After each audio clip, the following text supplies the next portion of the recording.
Bismillahirrahmanirrahim. Assalamualaikum warahmatullahi wabarakatuh. Pada hari ini kita coba diskusi terkait zero waste dan langkah nyata pengolahan sampah di Jawa Barat. Telah hadir di depan saya Pak Tulus Aripan SIP MSI, jabatan sebagai Kepala Biro Umum Sekretariat Daerah Provinsi Jawa Barat. Selamat pagi Pak Tulus. Selamat pagi Kang. Ya. Mungkin kita menghilangkan kebiasaan yang basa-basi Pak. Pak, gimana kabarnya Pak? Kegiatannya apa? Mungkin kita coba di skip ya Pak. Kita langsung ke fokus terkait Pemprov Jabar dan zero waste. Nah, langkah-langkah apa nyata yang pengolahan sampah yang ada di Setda Provinsi Jawa Barat khususnya. Kita coba bahas terkait zero waste itu apa sih Pak? Secara sederhananya, pengertian sederhana dari zero waste itu sendiri. Oke, baik, terima kasih ya, Kang. Ini tadi tentang zero waste ya. Sebenarnya sederhana sih ya. Zero itu nol, waste itu sampah gitu ya. Dibilangnya mungkin sampah nol lah ya, seperti itu. Sebenarnya hal ini berangkat dari kondisi situasi. Seharusnya kita sudah belajar cukup banyak ya. Mungkin kalau kita ngeliat ke belakang, dulu kita itu kan membuang sampah itu totalil lah ya, sampah langsung buang, simpan. Yang pernah kita punya pengalaman luar biasa yaitu longsor sampah ya di Lui Gajah. Keren kan? Longsor tapi sampah gitu. Makanya di dunia kami kaget semua. Seperti itu. Nah, berjalannya waktu sebenarnya sudah banyak gerakan ya. Jadi bagaimana sebenarnya mereduksi sampah ini. Jadi tidak harus semua sampah baik dari rumah tangga, perkantoran itu bisa langsung dibuang begitu saja. Tapi kenyataannya di dalam sampah ini kita ada value-nya gitu. Ada yang high, ada yang apa dengan seiring dengan berjalannya waktu ya, seperti itu. Karena memang modernisasi cukup banyak ya. Jadi bentuk sampah juga macam-macam lah seperti itu ya. Nah, sekarang yang pasti sekarang langsung saja kita loncat kondisi sekarang. Kita itu kan beberapa di Bandung Raya ini kalau membuang sampah itu di Sari Mukti ya, Sari Mukti. Dan saat ini kondisinya itu sudah over kapasitas, sudah 1.200. Bukan 1.200%, kebayang ya. Jadi 1.200% itu kayak apa? Jadi udah menumpuknya sangat luar biasa. Dan setelah dipelajari memang ada beberapa sebenarnya sampah itu yang bisa kita reduksi ya gitu. Nggak harus semua rupanya dibuang dan rupanya mempunyai nilai ekonomi seperti itu. Nah, jadi bagaimana zero waste itu gimana? Jadi di gedung sate ini, di gedung pemerintah lah ya, pemerintah Pak Gubernur ini, Gubernur Jawa Barat ini, bagaimana sih kantor ini kan ada sampahnya juga, itu seperti apa. Jadi sekarang ini memang kami sudah mulai dari tahun kemarin sebenarnya memproses ini, dibantu oleh dulu Pak Asisten 2 dan sebagai PJ Sekretaris. Sudah merancang, kita harus menjalankan ini dan belajar dari yang sebelumnya, biasanya anget-anget aja gitu ya. Kalau ini enggak, kita harus sampai total keseluruhan karena juga kita sudah membuatkan sarana prasarananya untuk menunjang ini gitu. Jadi bagaimana kita mereduksi tidak lagi membuang sampah, kita ngirim lagi sampah ke Sari Mukti. Kita proses di sini saja sampai diselesaikan dan itu memungkinkan.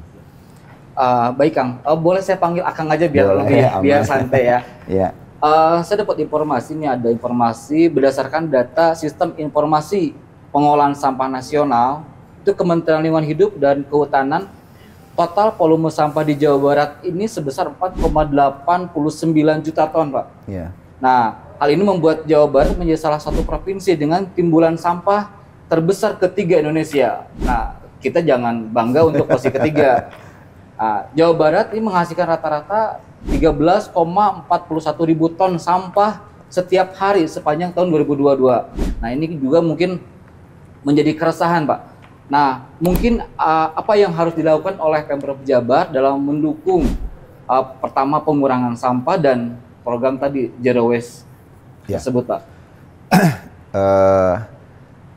Untuk program kalau saya rasa untuk kalau Jawa Barat itu memang sudah saya dengar ya, sudah saya ini kan di rapat juga sudah ada bagian teknisnya ya di bagian lingkungan hidup yang mungkin ada beberapa contoh negara-negara maju bagaimana memproses sampah itu seperti apa. Nah, kalau untuk kami di sini di Setda kadang-kadang kan ribuan langkah diawali dengan langkah pertama dulu ya. Betul. Satu, dan yang dimulai dari lingkungan kita. Oleh karenanya sekarang itu kami mengawali dari lingkungan kami dulu di sini. mudah-mudahan ini bisa men-trigger ke yang lainnya, terutama memang sebagai pemerintah itu harus bisa memberikan contoh. Jangan hanya bicara kan gitu, enggak, tapi sekarang kita di Gedung Sate ini memulailah gitu. Bagaimana sih sebenarnya zero waste itu? Nah, berangkat tentang zero waste sebelumnya itu adalah sebenarnya kita ingin membuat office ini adalah green office. Green office yaitu memang yang hijau lah ya. Maksudnya benar-benar nature satu dengan alam. Nah, salah satunya program kami ini adalah zero waste yang sekarang juga ada zero food waste. Karena di dalam sampah yang banyak itu sebenarnya lebih banyak itu sebenarnya food waste, yang sebenarnya food ini atau organik ini sangat bisa untuk kita kita manfaatkan lagi dan juga bisa bernilai untuk lanjutannya. Nah, terus kan gini Pak, untuk penerapan ke green office tersebut berarti kan harus ada langkah-langkah yang harus dilakukan.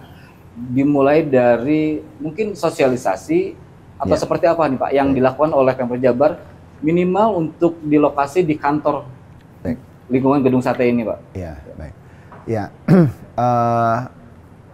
program yang kita laksanakan itu mulai tahun 2023. Waktu mungkin saya menjabat 2022 ya, saya 2023 itu sudah mulai melaksanakan. Memang kita tidak akan lepas dari sarana prasarana ya.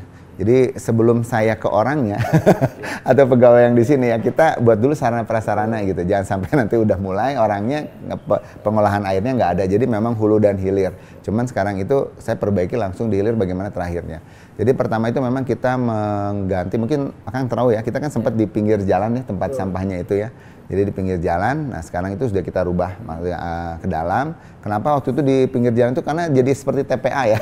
Dan juga keindahan estetiknya nggak bagus ya. Jadi kita udah pindahkan ke sana dengan posisi yang harus bersih. Dipaksa kita bukan sebagai timbunan. Kalau sebagai timbunan nanti sama lagi. Nah setelah seperti itu kita memperbaiki peralatan-peralatan yang di dalamnya juga untuk mendukung hal tersebut. Kita memetakan sampah yang diproduksi apa aja sih gitu kan di sini. Baik dari, kalau di sini kan mungkin taman ya, tumbuhan kayak gitu banyak. Terus mungkin dari makan minum ada, dan juga dari plastik dan mungkin ada lah sedikit ya. B3 itu mungkin seperti lampu dan seperti yang lainnya. Nah sekarang kita juga sampai ke perikanan ya, saya sampai ke perikanan, sampai ke juga penelitian BP2D. Kenapa? Karena memang ada beberapa ilmu pengetahuan yang ada yang kita kaitkan lah semuanya supaya bisa ini benar maju terus gitu, jangan sebentar-sebentar gitu. Ya, jadi sosialisasi ya kita laksanakan ke semua, dari sosialisasi semua, nanti baru menurunkan lagi ke semuanya lagi gitu. Jadi pertama memang kita paksa tempatnya dulu ya, jadi tempat sampahnya udah dibagi, mana yang organik, mana yang organik, karena nanti bisa terlihat kalau ini apa arahnya mau kemana gitu ya. Kalau yang organik mungkin langsungnya ya, kalau organik itu kan langsung ya. Kalau organik di kami, pertama untuk yang sampah organik itu menjadi kompos. Kompostor kita sudah buat, ada 7 tempat kompostor. Nah itu juga dibantu sama ini bagaimana prosesnya.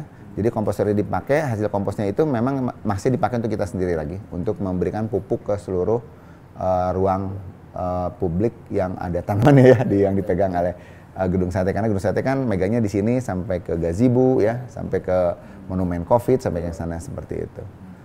Terus yang lainnya lagi adalah sampah yang organik yang dari sisa makanan, kita udah peralatan sudah ada. Kita dulu tanpa peralatan, tapi sekarang udah pakai peralatan lagi, yaitu kita hancurkan. Kenapa? Karena kita akan ngasihkan ke Magot ya. Magot ya, Magot itu memang luar biasa ya makannya itu ya. Tapi kalau memang belum dulu kita udah lihat kalau langsung kita berikan berapa lama masih ada yang. Tapi kalau yang udah dihancurkan itu benar-benar habis.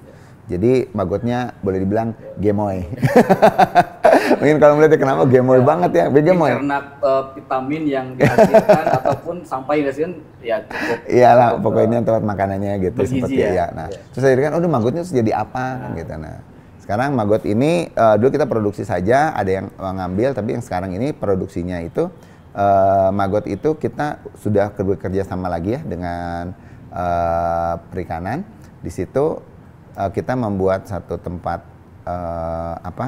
kolam ikan, ya kolam ikan, dan makannya si ikan itu adalah dari magot. Dari magot itu ya, yang dikasih pakan dari sampah ya, yang dihasilkan dari sate. Sampah ya gitu. Nah mungkin Kang Tulus bisa menjelaskan pertama mungkin dari regulasi Nah, regulasi apa sih yang sudah dikeluarkan sehingga berdampak terhadap kebiasaan yang ada di ruang-ruang ketika mungkin ada rapat. Nah, mungkin saya juga melihat nih Kang Tulus sudah bawa tumbler dan saya juga sudah bawa. Nah, ini mungkin salah satu dari kita coba mengurangi lah pemakaian botol-botol plastik. Nah, seperti apa sih regulasi yang dikeluarkan oleh Pemprov Jabar? Ya, regulasi yang dikeluarkan karena memang ini Setda itu kan satu APD ya sendiri. Jadi regulasi yang dikeluarkan itu adalah merupakan surat edaran juga himbauan juga yang dikeluarkan oleh Pasekda. Ya, Pasekda menyampaikan bahwa untuk rapat betul sekarang itu kita diusahakan membawa tumbler karena memang minuman yang disediakan sudah tidak dalam bentuk plastik lagi ya gitu, tapi sudah pakai tempat kayak misalnya air panas, air dingin kayak seperti itu ya, betul, dispenser, dan makanan juga disimpan. Jadi dan juga kita nyampaikan ke beberapa dinas yang mereka yang mau pakai ke sini juga seperti itu gitu. Jadi sudah tidak pakai box lagi lah ya, seperti itu. Dan makanan yang ada ini diharapkan habis ya, dimakan habis. Kalaupun tidak habis ya dibawa pulang. Kalaupun nggak dibawa pulang, nanti kita akan proses itu melalui yang tadi yang saya sampaikan gitu ya.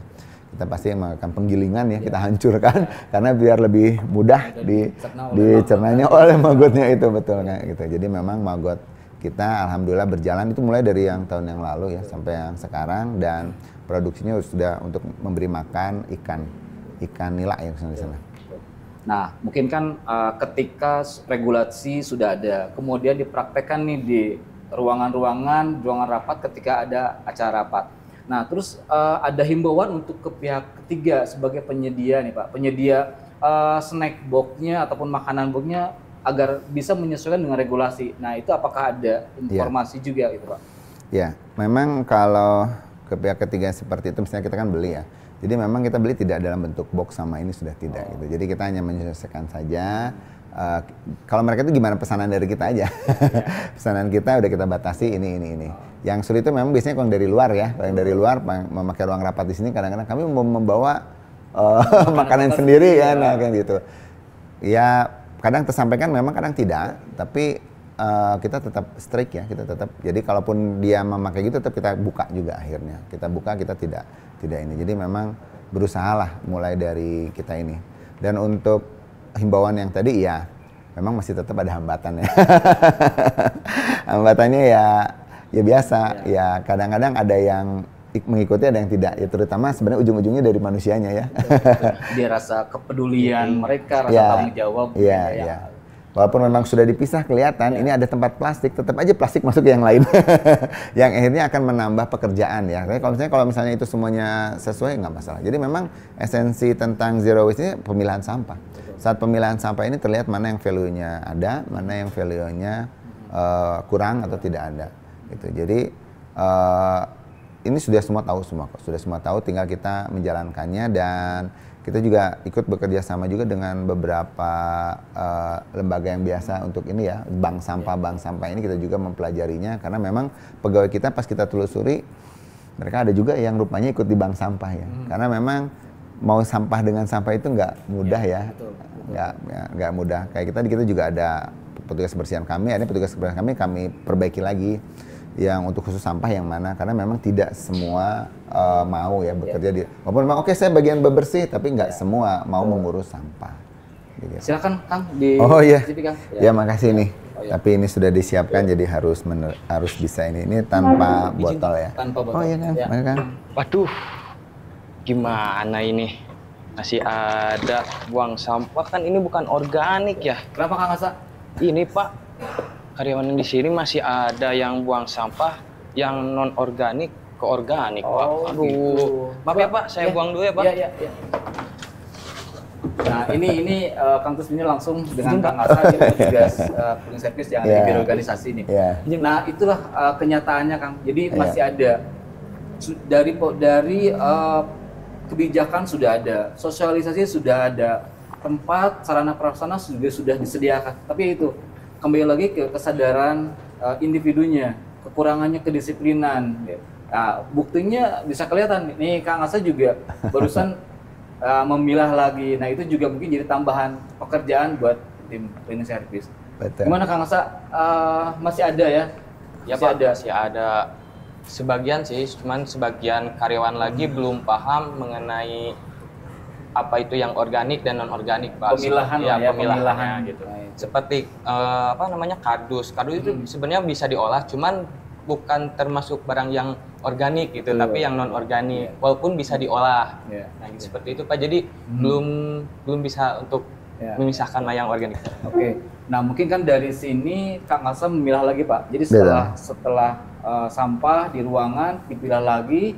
Nah, kesulitannya apa nih? Apakah dibawa ke TPS sementara, Pak, ke gudang sampah itu? Apakah Kalau untuk prosesnya seperti apa tuh prosesnya? Asia sendiri sih, kalau misalkan di ruangan organisasi ini ada sampah yang menyatu, Ya. Asia selalu pisahin dulu Pak, selalu dipisahin dulu biar nanti yang di TPS yang di akhir Ya. tidak usah memilah lagi Betul. gitu Pak. Jadi kita saling kolaborasi aja Pak. Soalnya di sana juga sama beresin sampah, kita juga di sini harus mengerti juga keadaan yang di sana gitu Pak. Iya. Seperti itu Pak. Kalau ada kegiatan rapat nih Kang nih, kan dalam acara itu kita sudah mulai coba seperti halnya buffet Pak, tidak bentuk dalam dus lagi. Nah itu seperti apa nih? Apakah tamu juga kadang masih tidak peduli terhadap sampah mana organik dan non-organik? Mungkin ada sampah plastik kecil tapi masih disatukan. Nah itu mungkin seperti apa nih?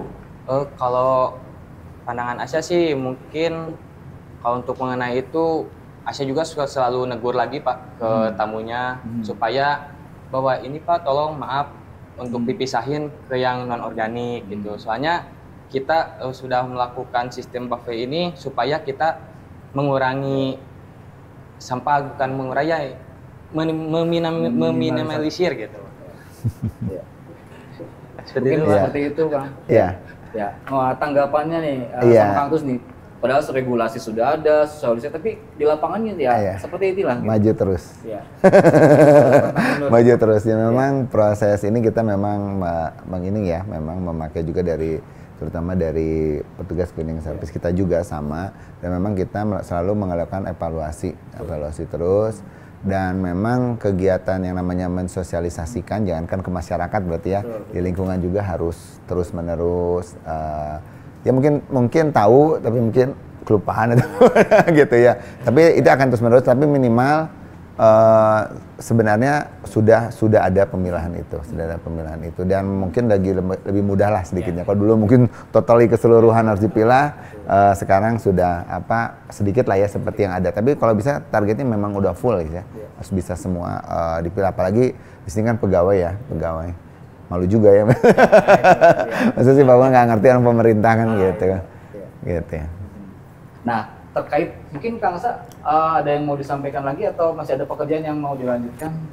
Mungkin Pak cukup ya, saya juga mau sebagian mau beresin dulu ruangan bekas rapat. Ya, tenun Kang Asa. Terima kasih Pak.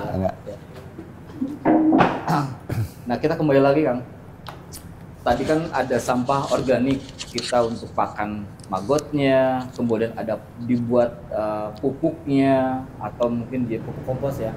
Nah, untuk yang ketika menghasilkan dari kalori ini bahan yang anorganik nih. Nah, itu kan ada proses nih penghancuran. Nah, setelah itu kemana dan bagaimana prosesnya itu? Iya. Kalau yang anorganik seperti yang plastik lah ya, seperti yang plastik itu memang sudah langsung dipisahkan. Kalau itu ada nilainya ya. Jadi kalau ada nilainya itu langsung bisa selesai secara adat. Jadi sudah bisa dimanfaatkan sama baik teman-teman yang di sini gitu, yang mengurus tentang sampah ini, dan juga bank sampah mereka sudah ada. Kalau yang itu sisanya tinggal sedikit lagi sih. Kalau yang tinggal sedikit lagi itu kita punya insenerator ya gitu. Jadi pakai itu yang ramah lingkungan juga. Jadi memang tidak terlalu sering sih. Ini sekarang kita pakai sebenarnya karena yang mempunyai nilai sudah langsung diambil lah semuanya gitu. Jadi sekarang itu kami tidak membuang full ya, membuang sampah tidak ada hasil produksi yang kita kirimkan lagi lah. Kita usahakan sampai target seperti itu. Kalaupun memang masih ada, mungkin sekarang dalam proses karena memang kita itu nerima sampah juga dari gazebo ya, sama yang di tengah-tengah itu yang masyarakat yang di sana ya, yang Monju ya, karena ada pasar itu ya gitu. Jadi itu rada lumayan juga rupanya ya. Jadi kita juga sudah menyiapkan sama 3 tapi rupanya lebih sulit lagi ke masyarakat. Kalau ke masyarakat lebih sulit lagi, tapi kita tetap menyiapkan itu. Akibatnya memang kita ambil, tarik, dan kita tetap sortir di sini. Memang kemampuan sortir kami itu memang didesain khusus untuk kantor ini, tidak untuk yang banyak seperti itu. Jadi memang ini masih ada tantangan kami di situ untuk yang di sana, karena rupanya masyarakat di sana ngebuang sampahnya di sana ke taman di situ gitu. Aduh, saya bilang gimana ini gitu. Tapi ya kalau udah namanya udah di taman begitu kan tetap aja ya harus kita bersihkan gitu, karena ya namanya inilah ya pengawasan masyarakat kan ngeliat ini kenapa nggak bersih kan, tapi cuma gitu aja gitu. Padahal ya mereka sendiri juga yang membuangnya sembarangan. Padahal kan dari sisi regulasi pemerintah sudah menyiapkan sosialisasi, ya kembali lagi ke kesadaran dan rasa tanggung jawab terhadap pengolahan sampah atau mengurangi sampah tersebut ya Pak. Ya, oke. Kang, tadi kan ada informasi ada fasilitas dari gedung sate yang di luar kawasan gedung sate, seperti halnya Go Saparua, kemudian ada gazebo, ada monju. Nah, di situ kan ada masyarakat yang datang. Nah, pasti ketika ada masyarakat datang, pasti ada sampah yang dihasilkan. Nah, mungkin ada keterlibatan nih. Ada hubungan antara kantor gedung sate ini dengan masyarakat sekitar nih. Nah, ini seperti apa nih, Kang? Iya. Jadi untuk pelaksanaan Zero Waste ini tetap ya kita sosialisasi terus. Kita juga menyiapkan tempat karena kita sudah biasa seperti itu ya. Buanglah sampah pada tempatnya. Akhirnya akibatnya pasti nuntut kan, mana tempatnya gitu. Nah, itu memang itu terjadi kecuali kalau di negara luar ya. Kalau di negara luar kan malah nggak ada tempat sampah ya kan, suruh dibawa sendiri gitu. Jangan ngebuangnya, justru jangan sembarangan, intinya mah buangnya tempat itu berarti tidak harus di sana ada. Tapi ya memang kita menyampaikan seperti itu Pak. Nah, memang kita dengan warga sekitar juga kita kerjasama. Di sini juga ada bank sampah di lingkungan sini. Salah satunya itu adalah ada sampah organik yang dari kantin ya, kayak kantin gedung sate, ada juga yang dimanfaatkan oleh mereka gitu. Jadi memang kantin ini juga kita strict juga, jadi di kantin itu juga sama, karena itu pasti rata-rata kan sampahnya sampah organik ya, gitu. Jadi langsung sampaikan organik dan anorganik, karena kalau di kantin nggak ada B3 ya, nggak buat produksi kayak inilah ya, kayak tempat kesehatan, nggak. Jadi yang organiknya itu memang udah dipisahkan, jadi yang organik yang ini sudah ada nanti dengan dari kita dengan bank sampah yang ada di luar gitu, karena kita juga difasilitasi sama lingkungan hidup juga, dinas lingkungan hidup juga dibantu, karena ya mungkin mereka yang lebih expert lah ya, lebih tahu, jadi kita juga dibantu. Terus menerus kita evaluasi dan yang lainnya. Untuk teman-teman sendiri sebenarnya ada beberapa yang memberikan masukan, terutama rupanya pegawai kita juga ada yang terlibat di lingkungannya, ada di lingkungannya, memberikan saran seperti apa, dan ada juga beberapa hal yang dibantu oleh mereka. Sudah ada ya, sudah ada. Jadi ya sudah mulai muncul lah gitu. Gini mau buat ini, mau buat ini ya. Di teman-teman di biro juga Pak sudah kita coba sosialisasi. Mereka ada yang sudah bisa tidak menghasilkan sampah dapur keluar rumahnya. Jadi bisa diolah menjadi pupuk dan segala macam. Ya, mungkin cukup ya bincangan hari ini. Ya, mudah-mudahan Zero Waste yang dicanangkan oleh Pemprov Jabar sukses, terutama di gedung ini ya, gedung pemerintahan ini. Maka